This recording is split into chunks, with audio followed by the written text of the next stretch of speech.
민소송 하려고 하면 이름, 주소, 그리고 내 전화번호 알아야 되는데 나를 어떻게 알고 특정해서 소송을 하겠냐. 아는 것 자체가 사생활 침해고 개인정보보호 위반이고 민간인 사찰 아니야? 이제 피해자 입장에서는 또 알아내는 방법이 있어요. 피해자 입장에서는 악플이 달리는 순간 변호사 사무실에 전화해서 댓글 다는 사람 고소하고 싶다 라고 말하면 끝나죠. 그럼 형사고소는 이제 상대방 이름을 몰라도 되거든요. 이제 가해자 입장에서는 자신의 댓글 때문에 고소 진행 중이라는 사실을 아는 순간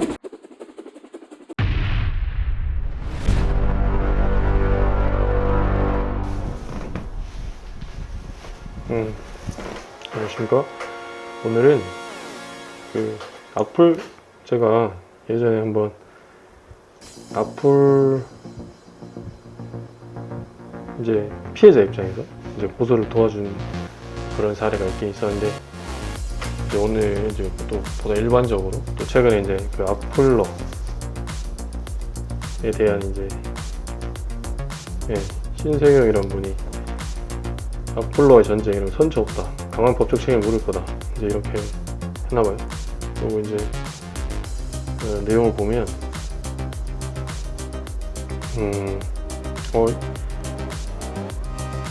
그래서 뭐 허위사실 게재, 악의적 비방, 허위 제작물, 생산 유포, 가족무역 인격권 침해하는 일이 계속 지속되고 있다. 그래서 형사고소 중이다.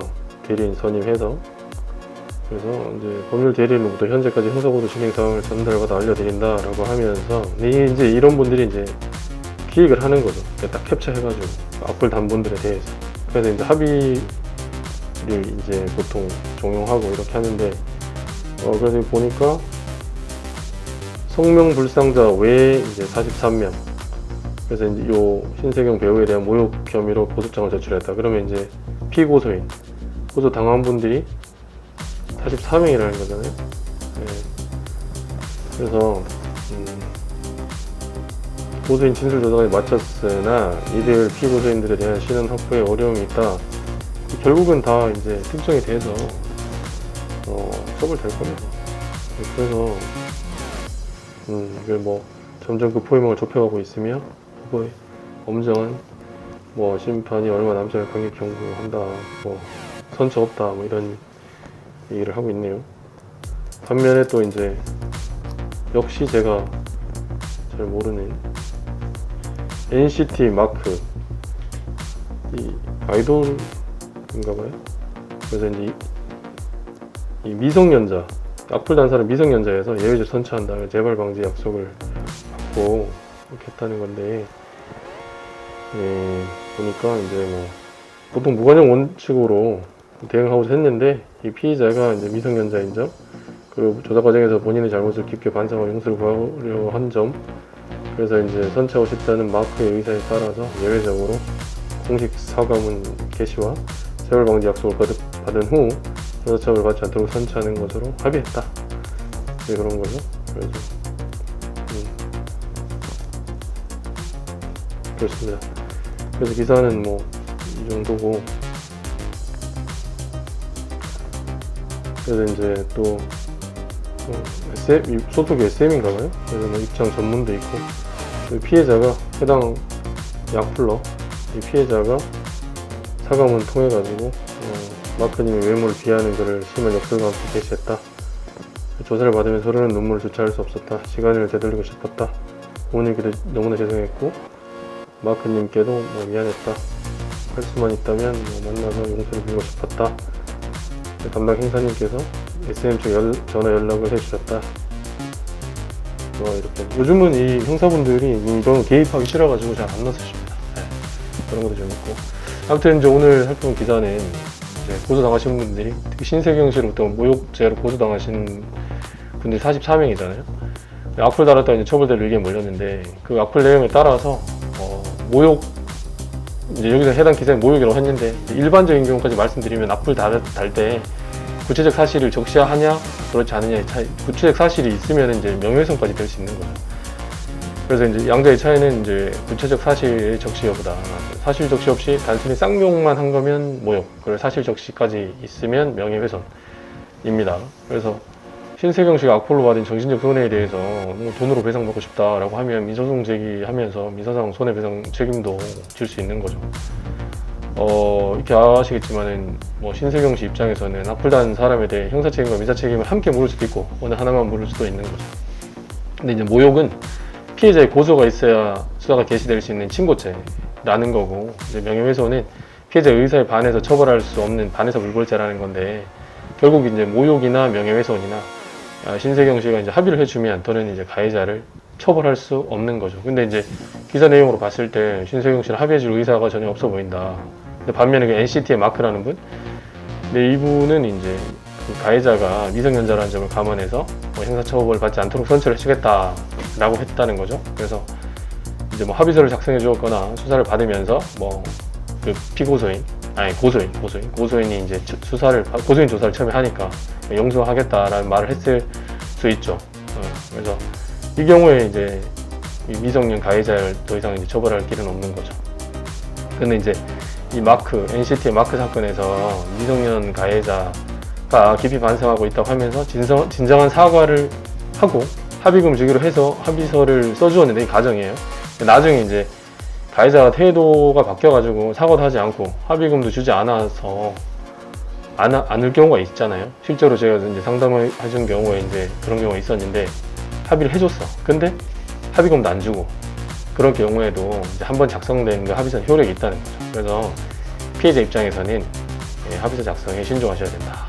그리고 가해자 입장에서는 이 합의서를 받아낼 수 있게끔 합의서 작성하는데 이제 최선의 노력을 다 하셔야 된다.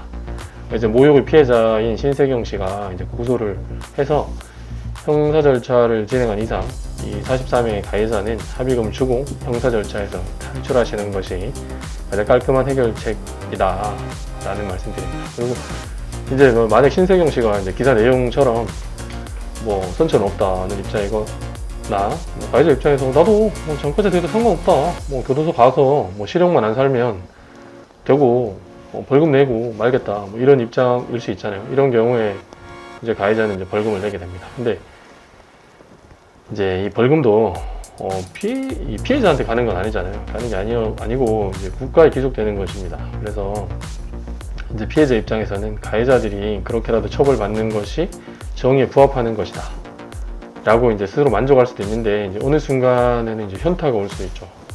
일반인 같은 경우에 연예인하고 좀 다를 수 있고, 근데 이제 뭐냐면 피해자 입장에서 내 돈 들여가지고 변호사 선임해서 사건 진행했는데 금전적으로 전혀 이제 변호사 선임 비용만 들어가고, 그러니까 이제 가해자가 배째를 하고 나왔을 때 대부분은 이제 뭐 합의금 악플러들 같은 게 숫자가 많으니까 합의금으로 이제 조금씩만 해도 곱하기 뭐 44 이렇게 하면 좀 많아지잖아요. 근데 이제 그 중에는 이제 합의에 적극적이지 않는 가해자도 있을 수 있는 거죠. 근데 이런 경우에는 이제 피해자 입장에서 굉장히 이제 위로가 전혀 안 되는 거죠. 내 돈만 들고. 그래서 이런 경우에 피해자 입장에서는 가해자에 대해서 민사상 손해배상 청구를 제기하는 것도 고민해 보셔야 된다. 그래서 이제 가해자 입장에서는 또 형사 문제 관련해서 뭐 합의금으로 돈 쓸 생각 없다, 벌금 내고 말겠다 라고 하면서 배짱 부리는 것이 일부 뭐 먹힐 수도 있죠. 그런 전략이 먹힐 수도 있는데, 근데 이제 피해자가 민사소송을 제기할 경우에는 이에 대해서는 이제 별도의 대응이 필요하다라는 거 말씀드립니다. 그리고 이제 개별 사안에 대해서 이제 위자료 금액 또한 이제 천차만별인데 수십만 원에서 뭐 200만 원 정도가 일반적이죠. 요 합의금 내지는 이제 뭐 위자료. 근데 이제 모욕의 경우에 이제 법정형이 이제 명예훼손은 좀 차이가 나는데, 모욕은 이제 1년 이하의 징역 또는 이제 200만 원 이하의 벌금이고 1년 200 이렇게 생각하시면 되고, 명예훼손 같은 경우는 사실적시하고 허위사실적시는 좀 다른데, 사실적시 같은 경우는 2년 이하의 징역에 또는 이제 500만 원 이하의 벌금이고, 허위사실적시는 5년 1000만 원 이렇게 되죠. 그래서 또 이제 뭐 민사상 손해배상 청구할 때 위자료 액수도 이제 그러니까 형사의 어떤 법정형에 비례해서 더 높아지겠죠. 네.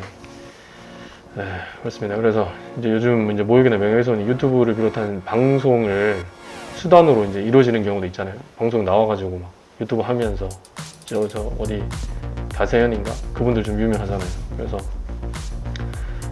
그런 경우에는 이제 민사소송에서 인정되는 손해배상 금액도 이제 더 많아지죠. 이제 일반적으로는 뭐 한 500? 근데 최고액 실제 이제 사례인데 최고 한 2억 정도 되는 경우도 있고 그렇습니다. 그래서 댓글 단 사람 입장에서는 이제 이렇게 생각하실 수 있죠. 뭐냐면 민소송 하려고 하면 이름, 주소, 그리고 내 전화번호 알아야 되는데 나를 어떻게 알고 특정해서 소송을 하겠냐?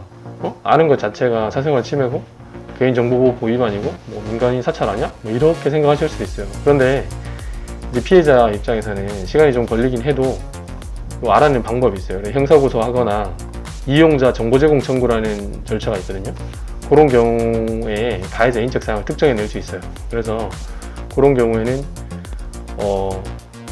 그렇게 이제 댓글 다는 사람들 입장에서 봤을 때는 그런 뭐 키보드 워리어 이런 얘기 하잖아요. 그게 안전하지 않다. 충분히 이제 가해자 인적 사항 특정이 가능하다. 그래서 실제로 요즘 요런 게 블루오션이라 해가지고 기획소송 형태로 돈벌이 수단으로 이렇게 접근하시는 변호사분도 있어요. 그래서 그 댓글 딱 단 거 있잖아요. 캡처 딱 해가지고 하나하나 이제 그러면 최소 50 이상 이제 뭐 자녀분의 장래를 걱정해야 되지 않냐 이런 얘기 하면서 뭐 합의해줘야 되거든요. 그러니까 한번 키보드 잘못 눌렀다가 그럼 전과자 될 수도 있고 아니면 이제 합의금을 물어줘야 될 수도 있다.